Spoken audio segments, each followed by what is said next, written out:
Hello guys, welcome to my vlog. Tignan mo guys, papakita ko sa inyo yung yung aking orchids. Tingnan mo, orchids pala ni nanay. Ayan o, ayan o. Daming bulaklak no. Ito pa yung isang. Ayan o, nagkukumpul-kumpul.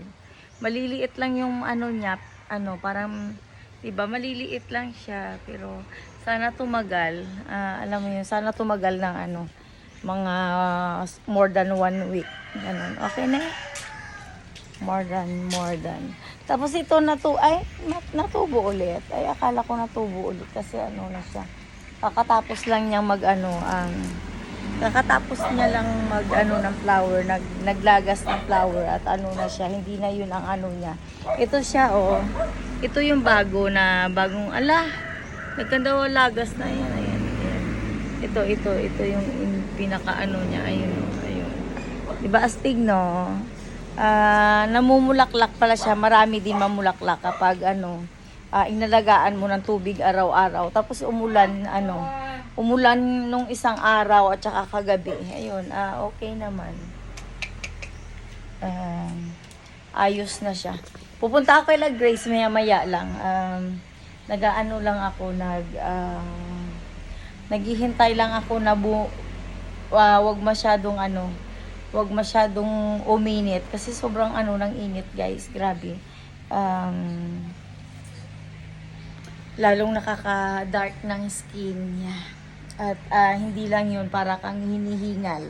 Tapos paakyat pa yun doon sa housing. Kaya yun, stay muna ako dito hanggang mag alas 4. Alas 4 ako aalis. Ayun, at ako excited na sa akin pina-order sa kaibigan ko. Parang may pala. Ayun. Hoping na maganda. Sana maganda yung products, di ba? Magsising along ako. First time in the history magkakaroon ako ng ano ba yun? Ano ba sa ko? Kasi parang feeling ko may gumagapang na yung alam mo yung malaking ants. Ayun, yun. Parang feeling ko may ants na nagapang sa aking kilay. Wala naman pala. Nagmaskara ako kanina. Sana ay yung video ko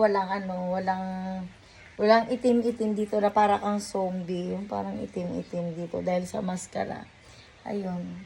Sana wala para hindi ko siya ma-erase. Ida-download ko. At yung gusto magreklamo siya. Alam mo kung bakit? Ano ka ba? Sa Denmark pala may problema na tayo. Kaya wag kang mag-i-inarty. Wag kang mag-feeling feeling biktima. Pa-victim style, yeah. Wala naman akong pakialam sa pa-victim style mo.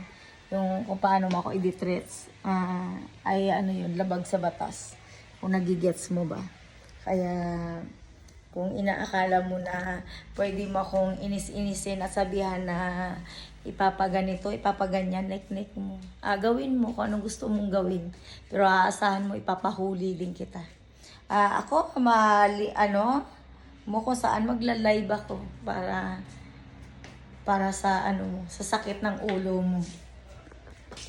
Kaya, kung nanggigigil ka sa akin dahil na-insulto ang ego mo, nek mo nga pala. Alam ko na yung style mo, style bulok. Yeah. User ka kasi. Pagkatapos mo akong gamitin, lahat ng pinamigay mo mga regalo-regalo na mga promo ng kaikikan mo. Ayun, ginamit mo lang to show to the customer that you're good enough. Yeah, nek mo. Showy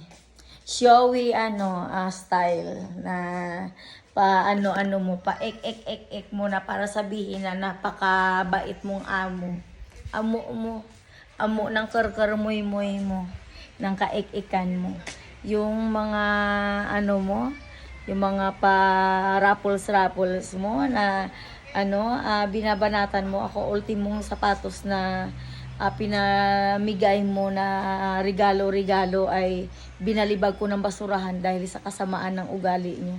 Na wala kayong ginawa kundi isumbat sa tenga ko. Ay, grabe, sapatos. Babawian mo ko ng sapatos. Dapat nga ibinawi mo yung person eh. Alam mo kung anong gagawin ko? Yeah. Yes ka slow, yes ka rama, detail din anset. So, dokan posto, balyamina. Ek-ek mo nga pala. Yalig, Lel, Milday, Rosalinda. Ingot mo ng kaingot-ingotan mo.